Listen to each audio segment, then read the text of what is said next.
because there are so many women entrepreneurs and more are coming and they are not making a lot of money. So it's going, and they will not have a pension in 20 to 30 years. It is a crisis.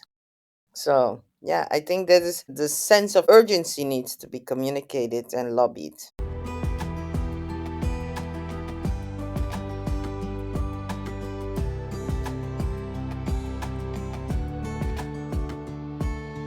Welcome to Women Disrupting Tech.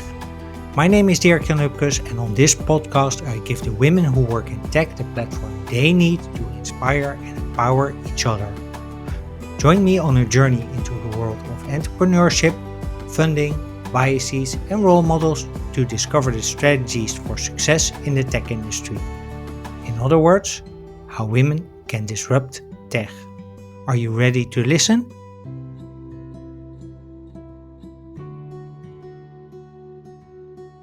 Hey, welcome back to Women Disrupting Tech, and thank you for tuning in to episode 110. This podcast started with the statistic that only 2% of VC funding goes to female founded teams. And from the start, this has been a journey to discover why that is and what we can do about it. In this episode, we'll explore what role education can play when it comes to closing the funding gap. You'll hear from FEM-Start founders Marian, Spier and Simone van Bijsterveldt how they are building a global platform that teaches female entrepreneurs what the language of venture capital investors is, how they can build realistic forecasts that appeal to those investors, and why it's important to know your worth at the negotiation table. What makes this episode special is that it is packed with insight and inspiration for female entrepreneurs. One thing that struck me is that about 25 minutes into the episode, Marian Spier says something I haven't heard before on the podcast. She believes that the funding situation for female founders changes when more women owned businesses become too big to ignore. So, when you're ready to listen and learn how FEM-Start helps female founders get funded, please welcome to Women Disrupting Tech Marian Spier and Simone van Bijsterveldt. Marian Spier, Simone van Bijsterveldt. Welcome to Women Disrupting Tech. Good to have you. A question I always ask at the start is how you got into your current job or current positions as founders of FEM-Start. And Marian, floor is yours. Well, I organized TEDx events since 2009. And 2010, I started organizing TEDx Amsterdam Women. In Mm-hmm. 2015, I founded the Startup Awards because what we discovered with the group, the team, is that the most underprivileged group was female entrepreneurs. And what we saw was a snowball effect, which was that once the women were visible and started learning more about how to raise funding, they were able to raise funding. So in 2020, after I quit TEDx Amsterdam Women, I founded FEM-Start in 2020, right before COVID. And then after that, my co founders joined because I thought, well, it's nice that they're giving me a cup of coffee after they raised funding, but I think I should start a business with this and not just have a cup of coffee after one of the ladies raised funding. Yeah, we'll get to the business part in a bit. So, Simone, you joined then a bit later. How did you get into contact? Did you know each other? I started my working career a long time ago in finance, and I did a lot of finance jobs. And at some point, I was working at MediaMonks as a CFO. MediaMonks is part of S4 Capital, listed in the UK. And there we were also, that was also during COVID time. And we were working in 34 countries with a lot of colleagues. Mm-hmm. And there, Marianne was introduced by the HR director to help us out on writing a code how to engage with each other as colleagues. So that's where I first met Marianne. And then at some point, when I already quit my job at MediaMonks, I started as an entrepreneur myself to help startup and scale-ups, making sure their back office was organized in a good way. So I do that as a CFO as a service or financial advisor. And at some point, Marian asked me, "Do you want to join as co-founder because you are more the complementary part of my capabilities?" And that's how it started. Okay. So you started in COVID, eh? How was that? Because currently you organize physical events and physical trainings. What did you start with? How did you make that switch, Marianne? So when I started, the plan was to create an incubator program Mm-hmm. and a global incubator program because there was no at that time there were no incubator programs for female entrepreneurs, mostly in the US, but not that much. Mm-hmm.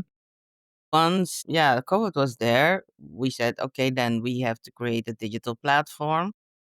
That's how I met Jim Stolzo, who was one of the founders of TEDx Amsterdam, and I knew that he was building edtech platforms. So I contacted him and asked him if he wants to help us build an edtech platform for FEM-Start. Mm-hmm. So it was a pivot. As startups, you need to pivot your business constantly because the world is changing and you need to change with the world. So that's how it started. Yeah. Yeah, and at that point you really needed to pivot Yes, we needed to pivot. because the Yes. world did change a lot. Yes. Yes. Yes. So how did you But still, the basis of the program is the online program. So we have two online courses, uh-huh. which are combined with the physical meetings we have. And the first online course is types of funding. So Uh-huh. there, a female entrepreneur can learn about which types of funding are out there Uh-huh. to finance the growth of your company. Yeah. And the second one is meeting the investor, where you can really see Marianne interviewing an investor and a female founder in a real, between brackets, context with questions you can expect from an investor. Because I think that is a big hurdle for female entrepreneurs to go across doing that actual meeting with the investor. So, So so can that you is basis of our training still. yeah, can you double click on the why that is difficult for women? I think twofold. So one is female entrepreneurs have a lack of networking to have a seat at the table. Uh-huh. And the second thing is that female entrepreneurs are more risk averse and a bit more shy in showing what they are able to build with growth funding. So, Marianne, do you have anything to add there? So there are a few reasons. Of course, visibility. Investors always have what they call FOMO, a fear of missing out. So when an entrepreneur is visible in the press, you see that they receive more funding.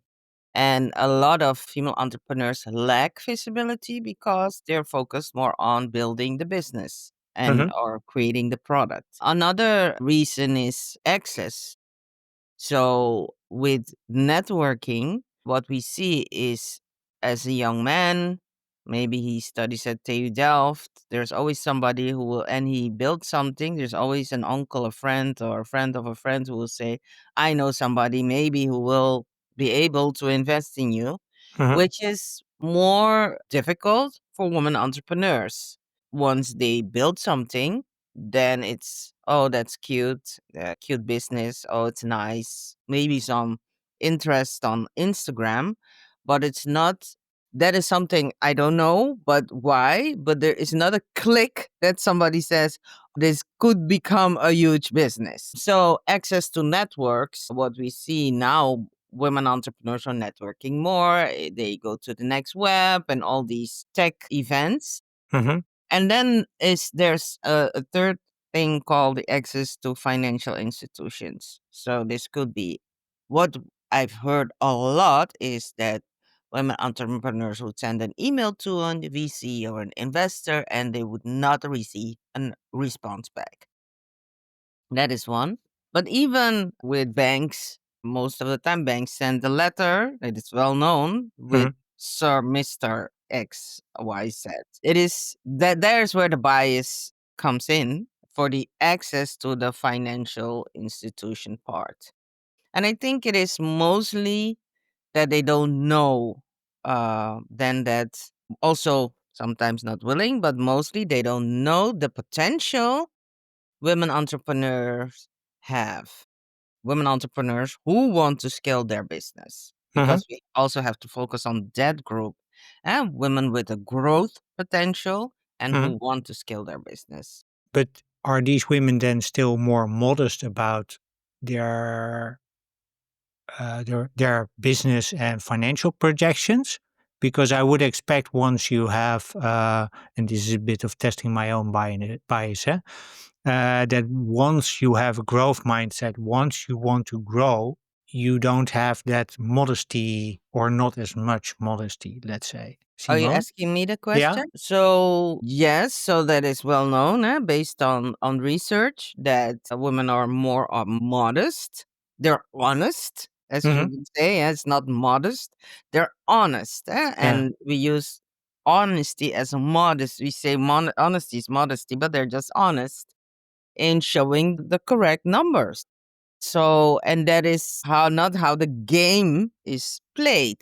So understanding the game of how this ecosystem works is very important for female entrepreneurs. I don't think it's modesty. I think when you're an entrepreneur, you want to grow your business. It is yeah, you and you're focused on your product, as I said in the beginning. So that could be a hurdle for female entrepreneurs. But nowadays, I mean, all the information is on the internet. They have access to the events. There are tickets available for female entrepreneurs. There's so many spaces where they can go to raise funding. I think there is still not even level playing field, but yeah, I think now the bias comes in because all the instruments are available Hmm. and the information. Yeah. So we've sort of the access is less of a problem. Is that what I'm hearing you say? But bias still is the big problem. No, access is still a problem, as I said. So there are the events where they say, for instance, there's a women in tech, and they can go to the web summit, they can go to the next web, all these events where you could meet investors. Hmm. You have all these programs, you have Code of Fay, you have all these programs. But the thing is, the moment they send out the email to meet up, then there's no response. So, yes, there's still no access for many female entrepreneurs who want to grow their business. And it starts with, of course, as we all know, that it takes at least a year before you raise funding. You need to have many conversations with investors. And if you don't have many conversations, you don't learn on how to approach them and or how to pitch your business. So you need the access. And you need also to talk to a lot of VCs and Absolutely. not just one. Not one, yes, you need to talk to a lot because not everybody who is an investor is maybe a match for you. So you need to talk to at least 20 to 40 investors to know, like, okay, this is the right partner. You know, you receive feedback, you apply the feedback, it becomes better, your pitch, Mhm. so yes. So And how that is can we? really a problem. Yeah. So Simone, how can we change that? How can we get that second layer of access better in place? So women can go to events, but they once they send the email, they get nothing back. Yeah, so How I can we think change that? Is that investor education that we need to do, or? Yeah, I think we need to do together because I think female entrepreneurs, but also female investors slash male investors need to work better together. To start with, I think, and that's where FEM-Start comes in, is that female entrepreneurs do need to educate themselves to prepare for that investment talk, right? Because I mean, I still don't understand why investors ask female entrepreneurs how they organize things with the kids at home, and with male entrepreneurs they don't, because that is still the case. But besides that, female entrepreneurs do need to educate themselves on specific terms when it comes to investment cases and those kind of stuff. Because I mean, I work my whole life in finance, but this is another type of business with another language. So everybody needs to learn when you're a female founder and want to get money in. But second is that if male investors judge the forecasts of female entrepreneurs, they should keep in mind that probably those figures are based on realistic assumptions compared to the more male forecasts, where the hockey stick effect will be a bit higher. But we also educate the female entrepreneurs in our course, the other side, that male entrepreneurs have the more like the heavier hockey sticks presented. So, not that we educate the female entrepreneurs, you have to do it completely differently according to how males do it, but they need to be aware and need to be educated on this specific topic to understand the real potential upside of their business. Yeah, and also to be able to let's say prompt investors to say, hey, don't just cut 30% of my forecast because this is actually realistic stuff. And compared to men where investors are known to just cut 20 to 30% of the forecast right away and then see if it works, yes or no. Yeah. So what we really try to emphasize Mhm. is that they describe their assumptions as specific as possible in their business case, because that helps understanding the investor on the other side what the business case is based on. So talk me through what you mean then. How specific does a founder need to get? Oh, that is a difficult question because obviously every business case is different. Uh, But I think it's important to write down assumptions which is handed over to the investor, like how big is the market? Which percentage do you want to achieve? What is your price? What is your price flexibility when it comes to your revenue? How many people do you want to have on the payroll? Those kind of things. Being very specific helps the investor understand your business case in a better way. mhm, And then, if a female investor decides to present her more realistic scenario, then the investor at least understands where that business case is based upon. mhm. So Yeah, I think that helps the female entrepreneur to present a business case where she is confident about, because that confidence is important in that meeting with the investor, right? So yeah. yeah, so I think that is also what we educate the female entrepreneurs. Is it also a bit of a mind game then, Marian? That you're playing with the investor? That it's also in part, there's knowledge, of course, there's being prepared for the pitch, but there's also like mental prep that you need to do that you're really confident when you're pitching. Well, yeah, that applies to men and to women. So I believe everybody needs to do the mental prep before. I don't think that's a gender based thing. The difference between men and women is that there's bias when the women stand in front. So if you're too, if you know your stuff, you stand there, they would think you're too cocky, or if you're, a bit nervous, then you don't know what you're talking about. So the prep is for everybody. It's not just for women. But the thing is that on the other side, there's the bias once you're not prepped. But I always think to stay true to yourself when you're standing there, and Hmm. not because it's like a marriage when you receive the funding. So if you start playing a game or you're acting up, you will not keep up with that. So I don't think women should change to receive investment. I think they need to stay like who they are, because you have shy guys who are pitching. I think you should have an investor who's not biased, because once being an entrepreneur goes with ebbs and flows, and you cannot have an investor who is like when they're going that stuff, that he looks at you because you're a woman, that you're not doing well. Hmm. I think women should remain, they should stay. The thing is, with, and this is not only for women, but mostly because they do not have the networks, it's the lingo, the words. If you understand what is ticket size, what is pre-seed, seed, what is, series A, series B, series C, you need to understand the lingo. I think once you understand the lingo, you communicate the language the VCs are communicating. I think it is easier to pitch your company. But you should not never ever change. You can grow as a person, but you have to build a relationship with that investor. So yeah, if he's biased, he's not going to change.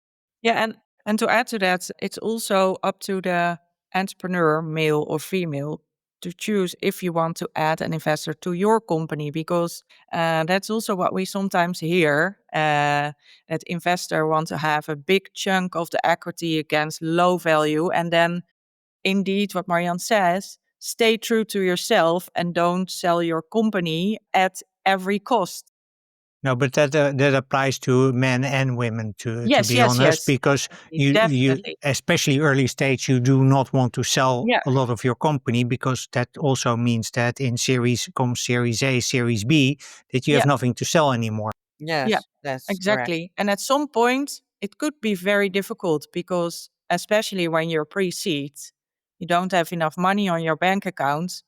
When you're really desperate, I mean, that is, yeah, that's really difficult, but that still is, uh, yeah, very important to also to, if needed, say no. Yeah, and that's where staying true to yourself also comes in. Yes. Yeah, so no games. No. But going back to the bias, because so there's a lot. I hate to say this, but there's a lot that can be fixed about women. But there's one big thing that needs to be fixed on the male side of the equation, on the investor side, which is the bias part. How can we go about that? I don't I don't believe we should fix women. I think we should educate, which is, when you are changing careers and you don't know a lot about the subject, you should educate, which is like, if especially you're starting a business, it's like a career change. You should educate yourself on the subject and not just start.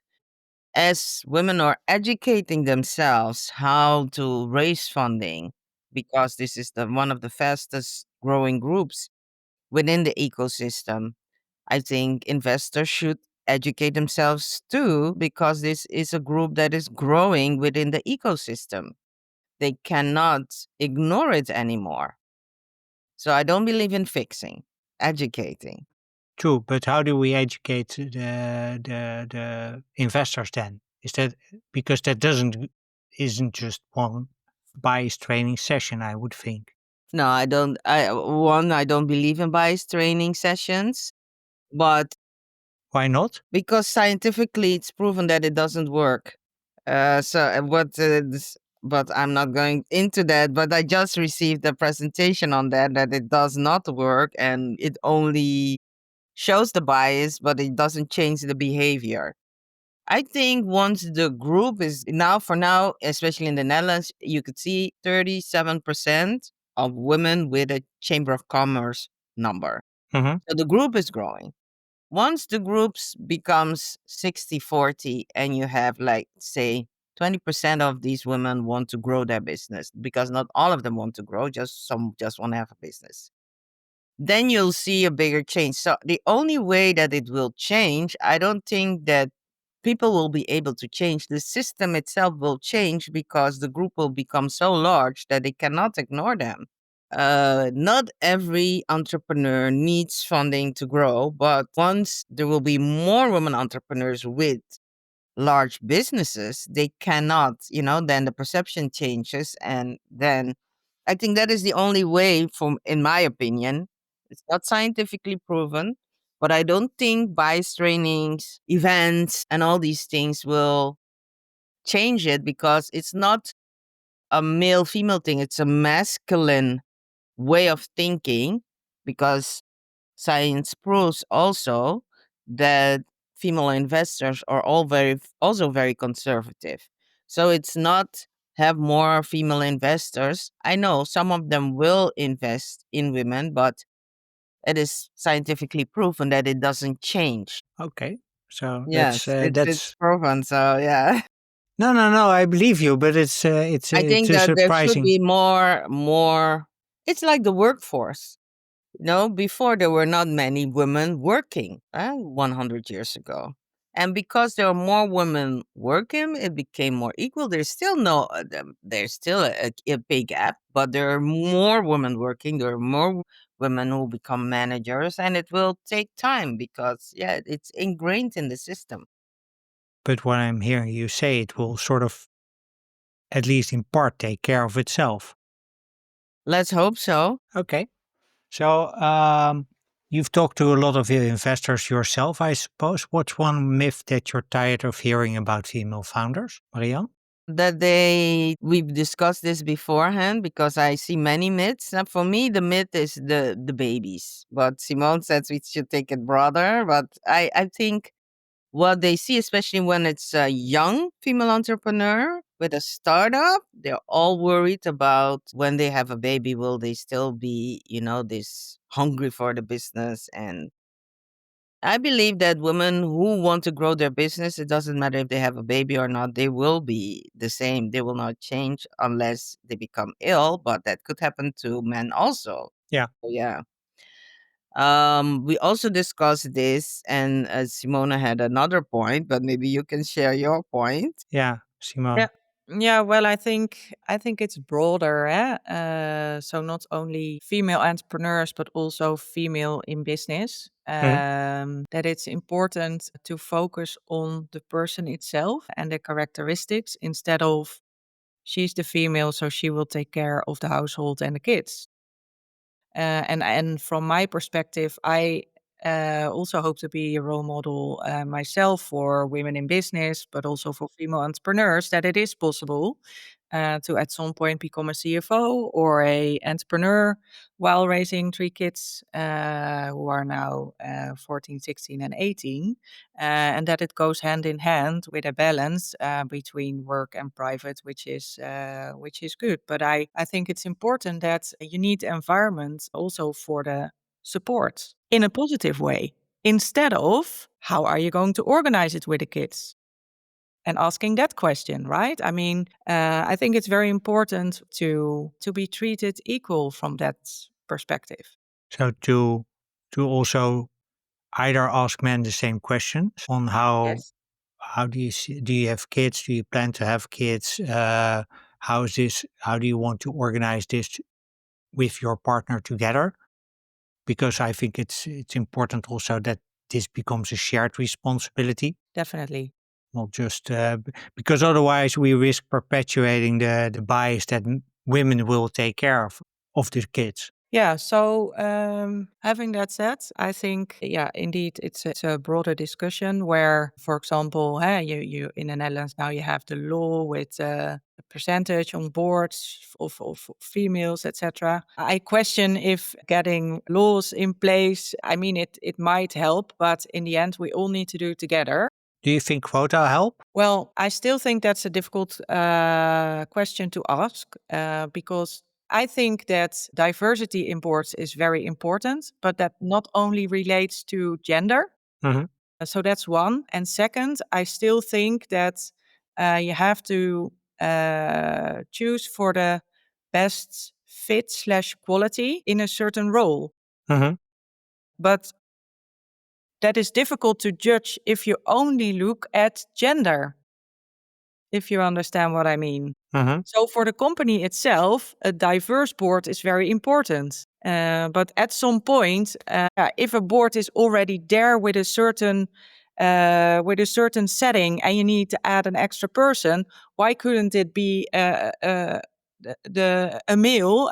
Yeah, it's more about capabilities. But my point there is always that if you look at the best person or the best fit, that is really looked through a biased gender lens. So if a woman is a fit, and there's I'm reading a book about the authority gap right now. Mhm. It's until they get to the top, they are sort of seen as less capable. Once they get to the top level, it sort of equalizes, especially if you have a woman become a CEO, then it's sort of because then she has the title, so then yeah, all else equal almost. But until that time, there's still a lot of bias where in place where and this is also why I continuously sort of pitch a bit on the bias card, let's say, of the Mhm. deck. There's still a lot of bias that prevents women from being seen as the best fit. Yeah, but also that if a female is asked to do promotion, then she thinks about it, and then Uh, she needs to make sure that she's capable for 200%, yeah, whilst a male just says yes, right? So yeah, that's also, I think, from that perspective, you need to have the environment there to make sure that also for women in business or entrepreneurs are able to flourish yeah, and are able to, or that they feel that they can make the next step. yeah, yeah. True. So Marianne, I want to just switch back to you for a minute because the FEM-Start is in part an education platform. Are there any things that you think should be taught at school instead of having FEM-Start teach women entrepreneurs? So FEM-Start is an education platform. It's an ed tech platform first. And I worked in education for 8 years. I know the University of Applied Sciences in Amsterdam has an entrepreneurship program, and more than 50% of the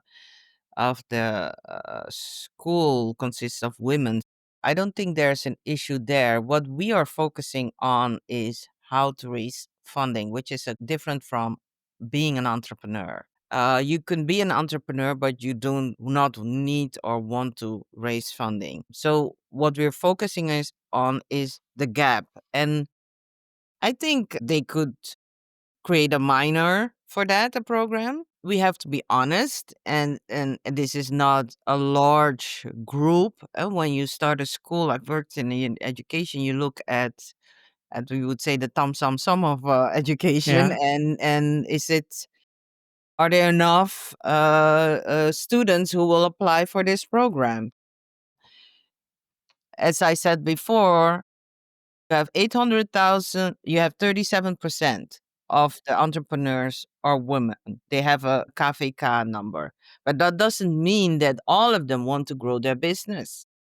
So we are just focusing on the ones that want to grow their business, which is not a very large group in the Netherlands. yeah. And we have to be honest about it. How large the group is, I hope June 13th, Code of A will give us the answer. But if they do not have the answer, we still will not know. We only know that there are 800,000 women who have a Chamber of Commerce in America. So there's a group that wants to grow their business, and there's a group who doesn't know that they need to grow their business. Yeah. I think it is a small program at a university, but I do not think that every school, I don't know. But if we take it a bit broader, if we look at not only the funding part, but more the entrepreneurship part, also quote unquote selling yourself or pitching yourself, which you have to do either way. Even if you don't want to grow, you still have to sell your product in some way, shape, or form, right? Is that something that we also should start teaching women how to do? But they're already teaching that, but they're teaching it in the entrepreneurship program, which is different from fundraising, which is they teaching them, of course, how to pitch. But what we are focusing on is access to networks, access to financial institutions. Those topics, they teach them how to build a business. But the access to networks and access to institutions, that's something I don't know if they teach it. I don't think so. Now, what I was trying to point out is if you look at the entrepreneurship curriculum, that already reaches a small subset of the students who are interested in that. I was looking at one stage earlier. Mm-hmm. So really in high school, or maybe Okay. and really start earlier, because I think most of how I understand this to work is that most of the traits that you have as a person you get in this first 7 years or so of your life. Most of the capabilities are instilled at that point. So if you don't have anyone around you who's an entrepreneur, chances of you becoming an entrepreneur are slim to none. Same applies also to dealing with situations where you have to sell yourself. If you are not in a position where you have to, let's say, yeah, maybe sell yourself. I've had so many small children at my door over the past few weeks trying to sell me something, which is a lot of fun. But it's a small. They are children of entrepreneurs, because I always ask, "Is your father or mother an entrepreneur?" Yeah, yeah. My father has a business. This. So Yeah, I'm I think MBO, I don't know how you say it, vocational yeah, studies. vocational studies. Yeah. They have entrepreneurship programs. They have it. So it's already being taught. It's different than 10 years ago, but I know that most vocational studies have a entrepreneurial program. Okay. So it's getting pushed to earlier stages of education. For sure, sure.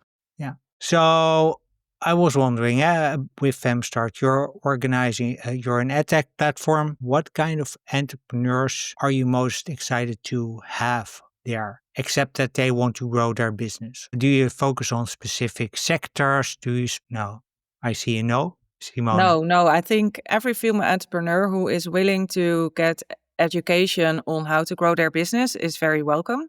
So no specific branches, no specific. We have two types of programs actually. We have the growth program, and that is for the female entrepreneurs who are probably still in the pre-seed stage. And we have the next level training where female entrepreneurs already have revenue, and that is the second program. But all the female entrepreneurs, doesn't matter which branch, are more than welcome to join. Except that it needs to be sort of early stage, or let's say not late stage. So Series B Correct. probably would be, but then Correct, because it maybe. really relates to education on how Marian says it, the lingo, what you can expect in raising money for your business. Cool. I wanted to move a bit to your personal experience, how it's shaped your journey. So, Marianne, you worked in innovation and leadership. How does that help you build FEM-Start? I think my educational background helps with understanding on how people learn because I worked in education for many years. That is one. I think I'm an entrepreneur since 2012. I know it goes in ebbs and flows. It's never like a straight line. Hmm. So perseverance is important as an entrepreneur because the moment you think you're completely down, it goes up again. And I don't know, it's something miraculous about being an entrepreneur, and I cannot explain it. But that helps also to understand entrepreneurs. Honestly, I must say I have not encountered a lot of bias raising funding, maybe because I had like in Dutch they would say bord from a kop.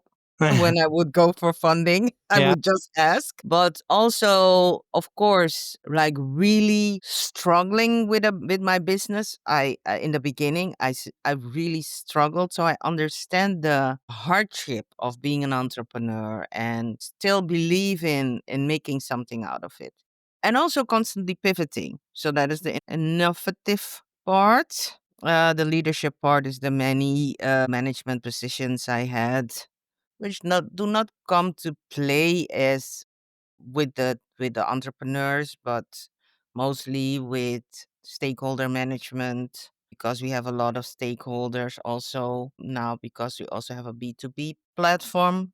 Yeah, so it is so many things come to play when you're an entrepreneur and That's why I encourage young people who immediately want to become an entrepreneur first to get a job, unless you're like a talented entrepreneur and you have a family who can support you. Hmm. It is very good to have a regular job first to know how it works, the system, to be organized, to be disciplined, to yeah, to report, to know how to work with colleagues. Yeah, that helps. So also to see a job as sort of education, prep education for entrepreneurship then.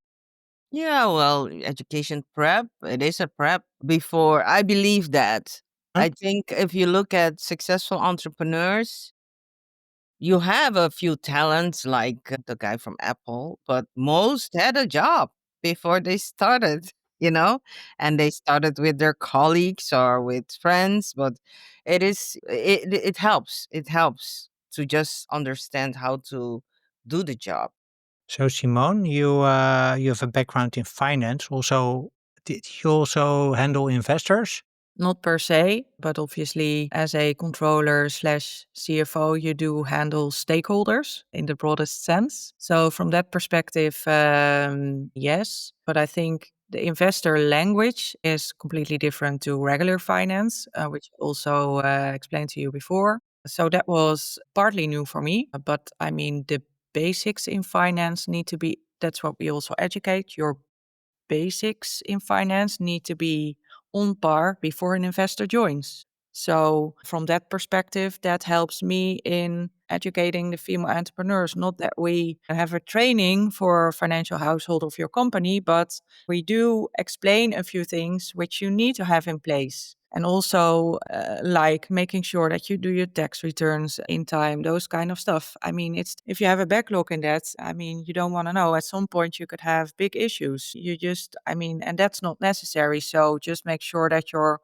finances and your bookkeeping is up and running, that there's a difference between P&L and cash flow, because that is still difficult to understand. But that's what you always say, cash is king. I mean, Yeah. if you don't have any money on your bank account, then you're lost. But it's different. I mean, you can make a profit but don't have the money in your bank yet. So those kind of things, and obviously when female founders have questions about making forecasts, I can high level help them out and give them some pointers. So, yeah, that's from my perspective. I think what helps. Do you think a founder needs to know his or her finances by heart? Yes, yes, I do. I do think, and then specific on the main KPIs, because the founder knows his or her business the best. I mean, I believe that he or she should know the business case by heart. Because if he or she doesn't know it, then what should an investor do with it? Right. So yeah, because I also think if you know it by heart, then you also know the possibilities in your business case, and then you know where to turn the dials to make things better or different or quicker or slower or Hmm. whatever. Yeah. So I'm definitely convinced by that. Okay. Marianne, how about you? Course, that is the first mistake I made, that I didn't know my finances by heart, and now I know like every penny I spent. So Yeah, but I can know every penny I spend and still have no overview of what the yeah, big and picture is like. well, and have the overview. I have the overview. I know, like even with the bookkeeper, he would send something, and I would send something back. I know even the laws. So yeah, I take a deep dive in everything, even the tax laws, the things that are changing, because yeah, once you are burned once, then you learn, and because when you're an entrepreneur, you're so focused on building the business and making money, but you're not focused on handling the finances. And it is important to know how to handle your finances and your taxes. Yeah. Also Yes. to be able to outsource it to a bookkeeper Yeah. Yes, because then yeah, when you outsource this, you need to know what he's doing. You need to read what he's doing, He's also a human being, or she. hmm, They can make mistakes, but not even I think it's just not finance, it's also the legal part of your business, that it's set up right, legally. So I want to move a bit towards the future of FEM-Start. If I remember correctly from the start, Marian, you wanted to build a global platform. Let's say it's 10 years from now. You have that global platform. So it's not just the Netherlands or Europe, but it's really everywhere. What is the one step that has taken you there? What has changed? I think for us, the challenge is how can we scale up the technical part of our platform. So that is, once we take that hurdle, I think you can go global, which is also a hurdle for every tech entrepreneur. So, does it work in the Netherlands and then test it in other countries?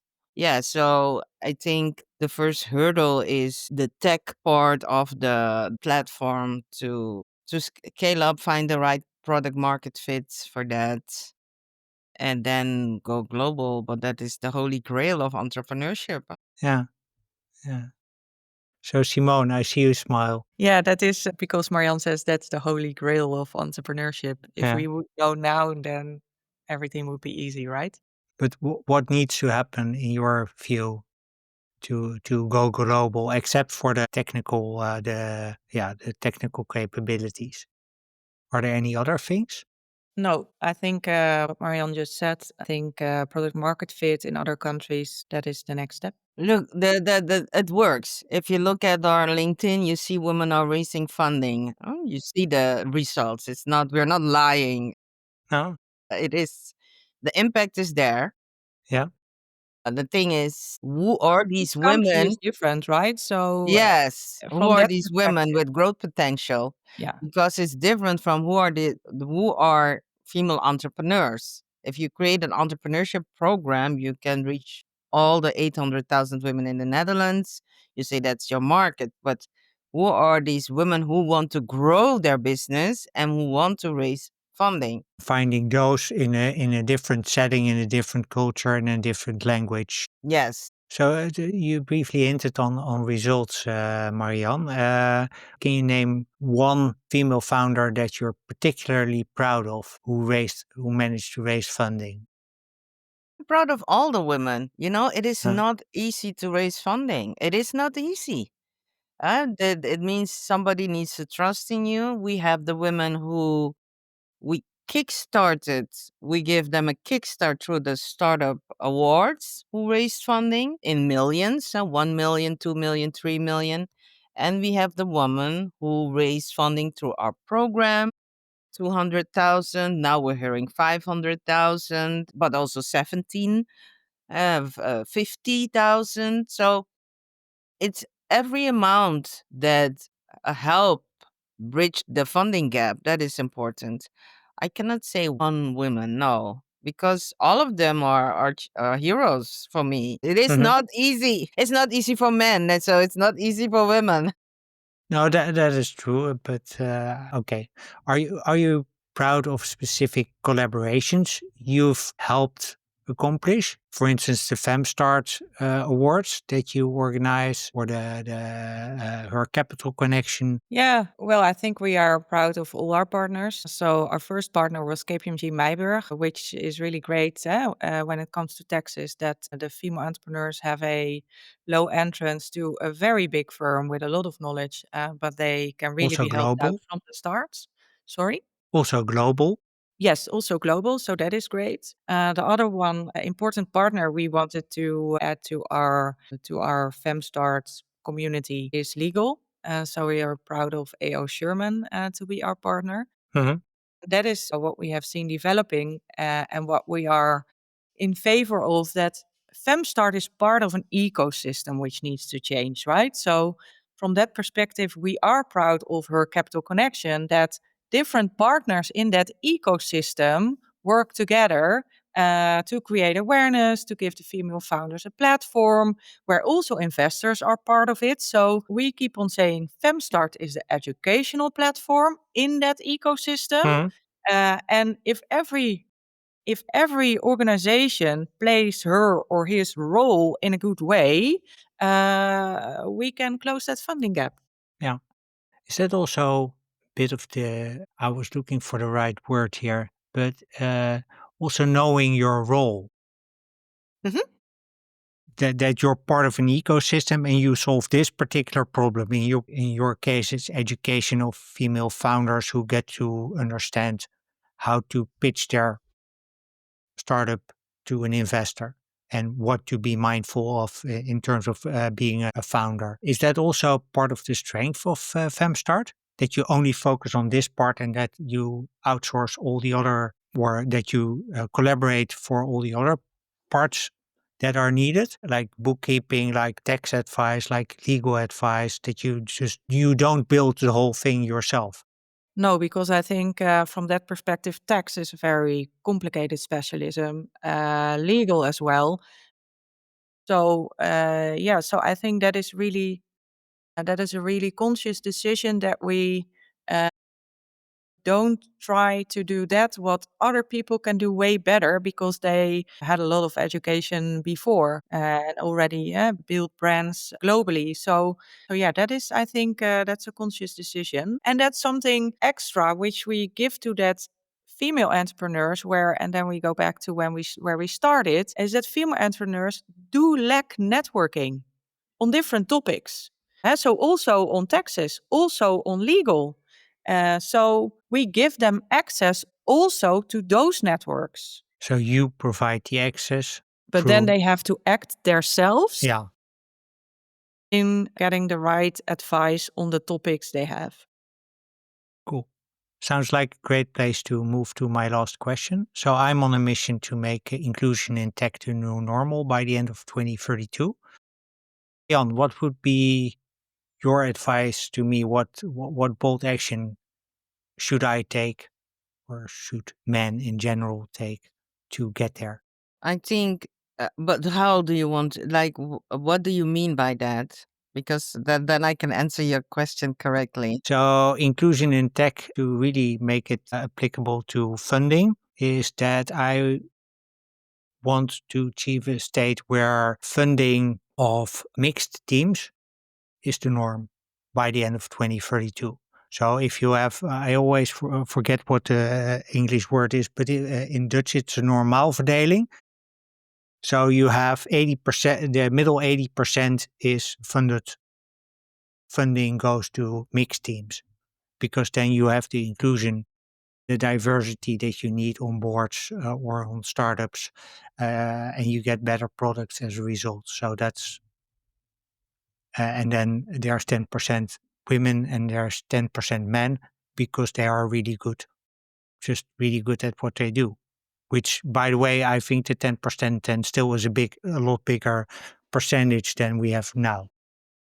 Well, I think once for the successful entrepreneurs, it's not just only by good what they do, it's also how they know how to play the game. So you have an ecosystem, and there are many players in that ecosystem. You have the government Hmm. who plays a role. So if you want to change that, then you have to start lobbying and key players who can help you with that at the Ministry of Economic Affairs. Then you have the VCs who are the ones that are investing in entrepreneurs. Hmm. So that is also a lobby, because I don't think I think you position yourself. For me, it is not clear what your role would be, but what I hear is you're positioning yourself as a evangelist lobbyist. So I think there is where you need to lobby. It's the Ministry of Economic Affairs, the government, because they have the instruments. They are able to change this system. They have the money to do that. If they can invest so much money in Invest NL, they can invest so much money in creating even an ecosystem. So that is where, and then once Once the government creates the instruments, the VCs and the angel investors and everybody will follow because they are the only ones in the Netherlands who will be able and has the money to do that, the capital to do that. I don't think if you want, this is 7 years, but it's a lot of lobbying. I think the communication towards women entrepreneurs, it's been, of course it should be, but that is also where the government can play a role in. It's just like how they play the role in less smoking or, so this is a crisis because there are so many women entrepreneurs and more are coming and they are not making a lot of money. So it's going, and they will not have a pension in 20 to 30 years. That is a crisis. So yeah, I think that is the sense of urgency needs to be communicated and lobbied. So if you could play a role in that, that would be Yeah, great. I'm more than happy to. But thanks for sharing, You're welcome. Simone. Nothing to add to this. Then thanks very much for an amazing conversation, Simone and Marian. Really enjoyed this. I hope You're you did welcome. too. Thank you as well.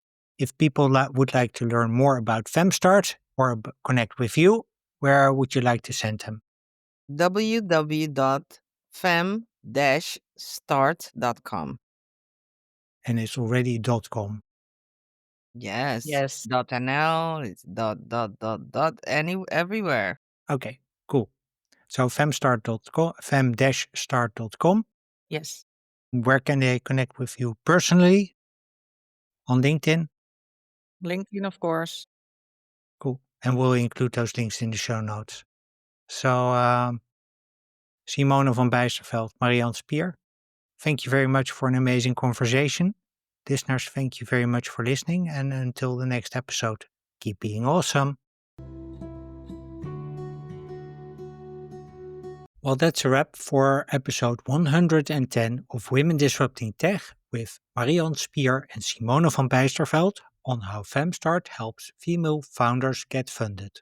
Marian, Simone and I hope that you found this conversation as inspiring and educational as we intended it to be. And if you have any questions for Marian or Simone, or maybe for me, please leave them in the comments on Spotify, Apple or YouTube.